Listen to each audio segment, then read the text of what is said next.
Now that you're familiar with tile management, it's time to take the next step, strategically managing your city to maximize your civilization's growth. Here's a guide to the core concepts of effective city management. City-states. City-states are neutral or barbarian-occupied structures on the map that can be captured by alliances. When an alliance takes control of a city-state, all of its members receive resource yield bonuses according to the city-state's level. In addition, players can trade with the city-states owned by their alliance and send envoys to city-states to obtain various bonuses based on a city-state's type. All of these bonuses are cumulative, which means that capturing more city-states will only serve to increase the bonuses alliance members will receive. Important: you can only relocate into a territory if your alliance has captured a city-state within that region. Territories are marked by white dotted lines on the map. City diplomacy. When your alliance owns a city-state, you can send envoys to that city-state to receive a buff based on the city-state's type, namely tech, military, industrial, and trade. City diplomacy bonus. Higher-level city-states grant more powerful and more diverse buffs. For example, the Level 3 Industrial City-State Weiju has an envoy buff which increases resource yield of food, stone, or iron by 1% to 2%. Remember what your civilization needs for development when dispatching envoys to your city-states. How to relocate a city. City relocation is absolutely crucial if you wish to capture tiles more efficiently and participate more readily in alliance events. You can only relocate your city to a tile you already own. All 6 surrounding tiles must be clear of terrain obstacles like forests or mountains and not occupied by other players. Relocation takes time, so it's crucial to avoid interruptions from enemy attacks. Coordinate with your alliance to secure safe paths and set up defensive measures to protect the relocation zone, especially during front-line pushes. For efficient city management, we recommend leaving the sub-city and resource-rich regions, while only relocating your capital to the front lines at the start of the season to maintain a high resource yield. Relocation risks.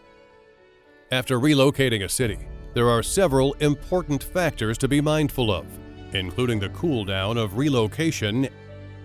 All armies deployed outside the city will automatically return upon completion of relocation. Thus, you will need to plan relocation commands appropriately if you are also fighting on the front lines with your alliance. City capture. Vassal. If your capital is captured by another player, you will become a vassal of their alliance. Conversely, if you capture another player's city, they will become your alliance's vassal. Penalties for city capture. Vassal. Various penalties occur while under vassalage. You cannot use anyone's tile as a bridge to capture another tile. Your troops will engage in combat when colliding with your alliance members, and part of your resources produced sent to the player that has captured you. Here are the methods to escape vassalage. Automatic release after 7 days of vassalage. Release by submitting a certain amount of resources.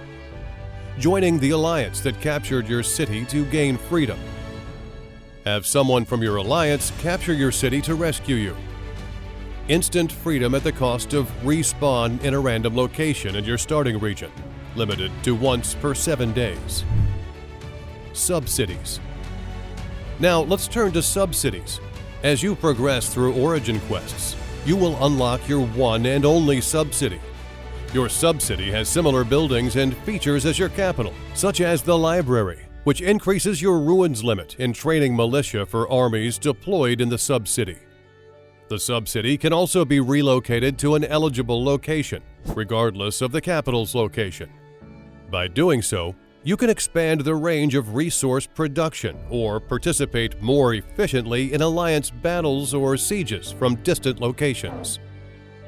If your sub-city is destroyed by an enemy, there are no penalties. All of your building levels will be retained.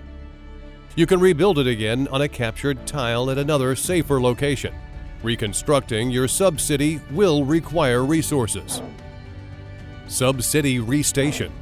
To use restation an army to your sub-city, you must first research the sub-city restation technology. This allows you to restation your main armies to the sub-city to capture tiles near your sub-city. This will allow you to utilize it as a strategic stronghold, similar to other structures like fortresses, passes, or even city-states. Strategic management of your sub-city will give you an advantage in both combat and defense. Restation and fortify. Restation allows for fast army marching without consuming morale. When marching armies to a fortress or city, they can move at twice the normal march speed without spending morale. Combat with enemy armies may occur during a march. If the battle is lost, the armies will return to their starting point. Additionally, when heroes are restationed at city-states, fortresses, sub-cities, or alliance fortresses, you can train militia by spending silver and food. You cannot, however, train militia when you restation your armies at passes, forts, or docks. Fortify is a defensive strategy used to protect allied tiles and armies. By fortifying an allied tile, you can protect it and adjacent allied tiles. Fortifying a tile will ready an army to defend itself until the army retreats from the battlefield, ensuring no draws occur in combat.